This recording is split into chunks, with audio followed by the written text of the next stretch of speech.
Bienvenue sur Maine Public News Connect. Des reportages inédits de la radio publique de Maine sont diffusés chaque semaine en espagnol, en français, en portugais, en somalien et en anglais.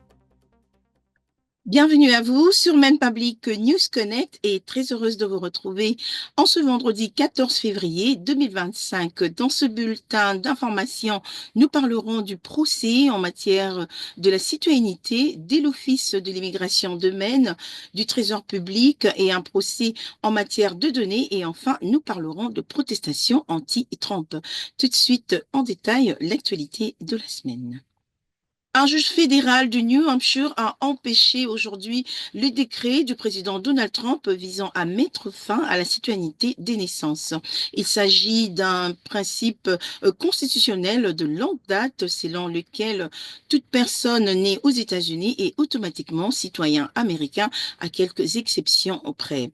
L'Union américaine pour les libertés civiles de Maine fait partie de la moitié des groupes cherchant à empêcher le gouvernement fédéral de refuser la citoyenneté aux enfants de certains immigrés, y compris ceux qui n'étaient pas légalement dans le pays ou encore qui s'y trouvaient avec un visa temporaire. Des autres juges fédéraux avaient déjà empêché temporairement l'application de l'ordonnance en réponse à des actions en justice engagées par d'autres États. Au milieu de l'agitation causée par le changement rapide de la politique fédérale en matière d'immigration, un nouveau bureau de l'État de Maine se concentrera sur les opportunités économiques pour les communautés d'immigrés. Le bureau de nouveaux Américains de Maine, nouvellement créé, se concentrera sur les développements professionnels, les cours d'anglais et la mise en relation des immigrés avec les employeurs de l'État. Les directeurs du bureau Tarlan Amadov affirment que même avec toute la peur et l'anxiété causées par la politique d'immigration du président Trump, il reste déterminé à faire de Maine un État plus accueillant, en signalant que la gouverneure Janet Mills a créé le bureau d'immigration pour les nouveaux Américains l'année dernière, rejoignant ainsi une vingtaine d'autres États qui ont des bureaux similaires. Le procureur général de Maine, Aaron Fry, a rejoint aujourd'hui un groupe de 11 homologues qui déclarent qu'ils vont poursuivre Elon Musk en justice pour l'empêcher d'accéder au système de paiement sensible du Trésor américain.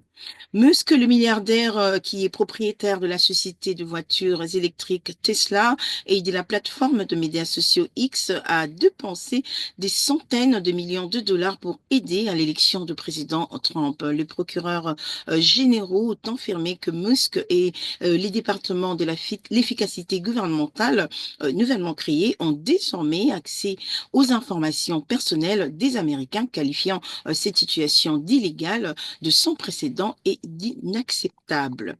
Un juge fédéral a approuvé un accord temporaire visant à limiter le partage de données sensibles du Trésor pendant que d'autres contestations juridiques sont en cours.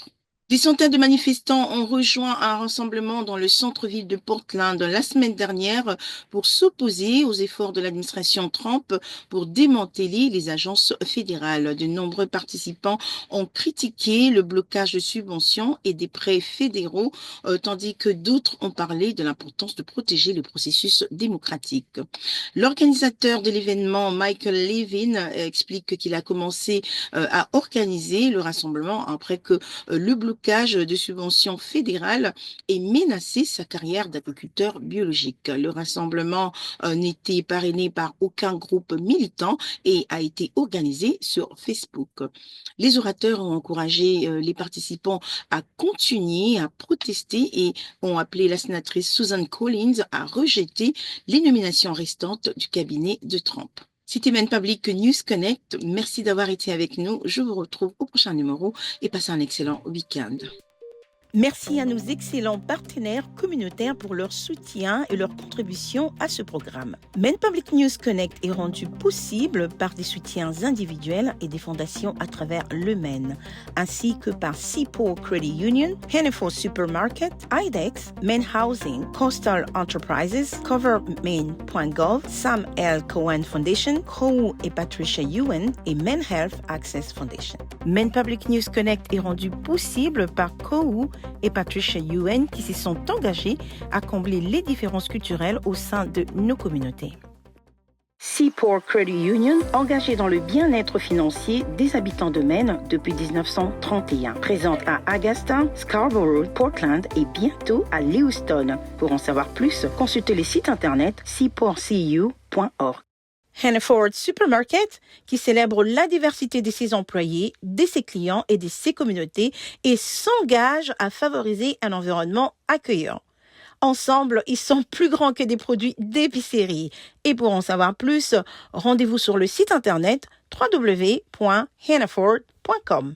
Chez Maine Housing, on sait qu'un logement abordable est essentiel. Le programme First Generation donne aux habitants de Maine la possibilité d'être les premiers de leur famille à posséder un logement. L'accession à la propriété est possible. Et pour en savoir plus, consultez les sites internet mainhousing.org. Vous pouvez comparer les plans d'assurance maladie et obtenir une aide financière pour réduire vos coûts. Sur ce, veuillez consulter le site internet coverme.gov, qui est une ressource permettant de trouver une assurance maladie adaptée à un prix raisonnable.